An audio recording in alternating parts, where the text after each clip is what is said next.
ഈ വർഷത്തെ ചാമ്പ്യൻസ് ലീഗിൽ ബാർസലോണയേക്കാൾ ഇത്ര സിമ്പിളായിട്ട് കളിക്കുന്ന ഒരു ടീമില്ല എന്ന് പറയുന്നത് സത്യസന്ധമായിട്ടുള്ളൊരു കാര്യമാണ്. ബെൻഫിക്കയുമായിട്ടുള്ള ഈ ബാർസലോണയുടെ ഈ കഴിഞ്ഞൊരു മത്സരം, റൗണ്ട് ഓഫ് 16 ആ ഒരു മത്സരം ബാർസലോണയുടെ ഗ്രൗണ്ടിൽ വെച്ചാണ് നടക്കുന്നത്. അതിൻ്റെ എല്ലാ ആധിപത്യങ്ങളും ആ ഒരു ടീം കൈമുതലാക്കിയിട്ടുണ്ട് എന്ന് വേണം പറയാൻ. What a match! കാരണം ഈ മാച്ചിൽ എടുത്തു പറയാനായിട്ടുള്ളത് ഓരോ പ്ലെയേഴ്സിൻ്റെ പ്രയത്നങ്ങളാണ്. ഇപ്പോൾ ലാമിൻ യമാലിനെ പോലെയുള്ള താരങ്ങൾ, റാഫീനിയയെ പോലെയുള്ള താരങ്ങൾ, പെഡ്രിയെ പോലെയുള്ള താരങ്ങൾ, ഫ്ലിക്കിൻ്റെ ഒരു മാജിക്കാണ് ഈ ഒരു മത്സരത്തിൽ കണ്ടിട്ടുള്ളത്. വണ്ടർ ഗോളുകൾ പിറന്നിട്ടുള്ള ഒരു മത്സരം എന്ന് പറയേണ്ടി വരും. ബാർസ ആരാധകരെ സംബന്ധിച്ചിടത്തോളം ഒരുപാട് പ്രതീക്ഷകൾ നൽകുന്നൊരു മത്സരമായിരുന്നത്. പ്രത്യേകിച്ചും ബാർസലോണ ചാമ്പ്യൻഷിപ്പ് അടിക്കാനുള്ള ഏറ്റവും കൂടുതൽ സാധ്യത എന്ന് പറയുന്നത് ഇതാണ്. ഈ മത്സരത്തിൽ ഗ്രൗണ്ടിലേക്കൊന്ന് നോക്കിയാൽ നമുക്ക് കാണാനായിട്ട് സാധിക്കുന്നത് 20, 25, 26 വയസ്സുള്ള ചെറിയ ചെറിയ യുവതാരങ്ങളാണ് ഈ മത്സരത്തിൽ പന്ത് തട്ടിക്കൊണ്ടിരിക്കുന്നത്. അതായത് എതിരാളികളായിട്ടുള്ള ബെൻഫിക്കക്കെതിരെ ചെറിയ ചെറിയ പയ്യന്മാരിങ്ങനെ മൈതാനങ്ങളെല്ലാം കീഴടക്കി കളിക്കുന്ന ഒരു കളിശൈലി കാണാനായിട്ട് സാധിക്കുക എന്നുള്ളതാണ്. വളരെ നിസ്സാരമായിട്ട് വളരെ കൂളായിട്ട് കളിക്കുന്ന ഒരു ടീമാണ് ബാർസലോണ ഇന്ന്. പ്രത്യേകിച്ചും ലാമിൻ യമാലിനെ പറ്റി പറയുമ്പോൾ ഇന്നലെ നൽകിയിട്ടുള്ള ആദ്യത്തെ അസിസ്റ്റ്, വാട്ട് എ അസിസ്റ്റ്! അതായത് അത് ഒരുപാട് പറയാനുണ്ട് അതിൻ്റെ കാര്യത്തിൽ. കണ്ടു നിൽക്കുന്നവർക്കൊക്കെ ഒരു കുളിർമ നൽകുന്ന ഒരു അസിസ്റ്റ്.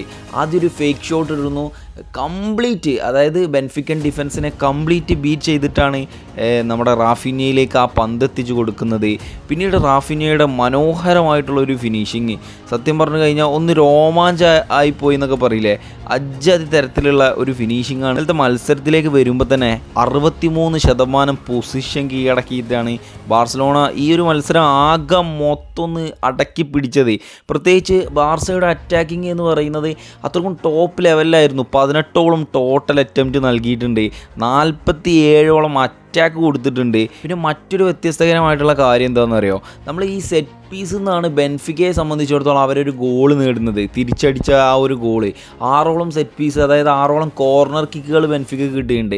പക്ഷേ ഇതേ സമയം ബാർസലോണയുടെ അടുത്തേക്ക് വരുമ്പോൾ 1-2 കോർണർ കിക്കുകൾ മാത്രമേ കിട്ടിയിട്ടുള്ളൂ. ബാക്കിയെല്ലാം അവർ തട്ടിക്കളിച്ച് ആ ഒരു പഴയ ടിക്കിട്ടാക്ക രൂപേണ ഫുട്ബോൾ ഇങ്ങനെ നെയ്തെടുക്കുന്ന ഒരു ശൈലി ഉണ്ടല്ലോ, മനോഹരമായിട്ട് ഫുട്ബോൾ ആരാധകർക്ക് കാണിച്ചു കൊടുക്കുന്ന ശൈലി, അതിലൂടെയാണ് ബാർസലോണ ഇന്നലെ കളിച്ചിട്ടുള്ളത് എന്നുള്ളതാണ്.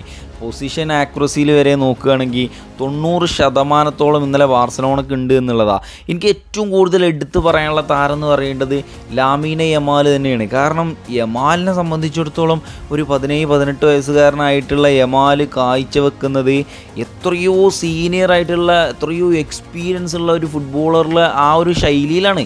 അജാതി ഒരു കളിയാണ് ഇന്ന് യമാലിനെ സംബന്ധിച്ചിടത്തോളം. ആ ഒരു 10ാം നമ്പർ എന്ന് പറയുന്നത് ബാർസലോണയിൽ ഡിസേർവ് ആയിട്ടുള്ള ഒരു കളിക്കാരനാണ് എന്ന് പറയേണ്ടി വരും. 84 മിനിറ്റാണ് യമാൽ പന്ത് തട്ടിയത്. ഒരു ഗോൾ കൊടുത്തിട്ടുണ്ട്, ഒരു അസിസ്റ്റ് കൊടുത്തിട്ടുണ്ട്.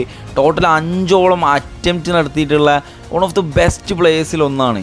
ഇതേ സമയം ബാർസയുടെ ഡിഫൻസിലേക്ക് നോക്കുമ്പോഴോ എല്ലാ കാര്യങ്ങളും കൃത്യമായിട്ട് നൽകാൻ പറ്റുന്ന ഒരു ഡിഫൻസ് നിരയായിരുന്നു ബാർസൻ്റെ എന്ന് പറയേണ്ടത്.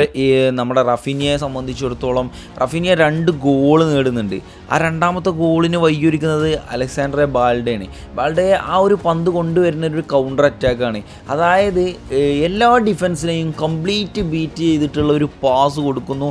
അതൊക്കെ ഒരു വേൾഡ് ക്ലാസ് പാസ്സായിട്ട് തന്നെ മാറാൻ സാധ്യതയുള്ള ഒരു പാസ്സാണ്. അജാതിരു പാസ് കൊടുക്കുന്നു, റാഫിനിയയുടെ ഒരു കിടിലം ഫിനിഷ് നടക്കുന്നു. What a match and what a goal!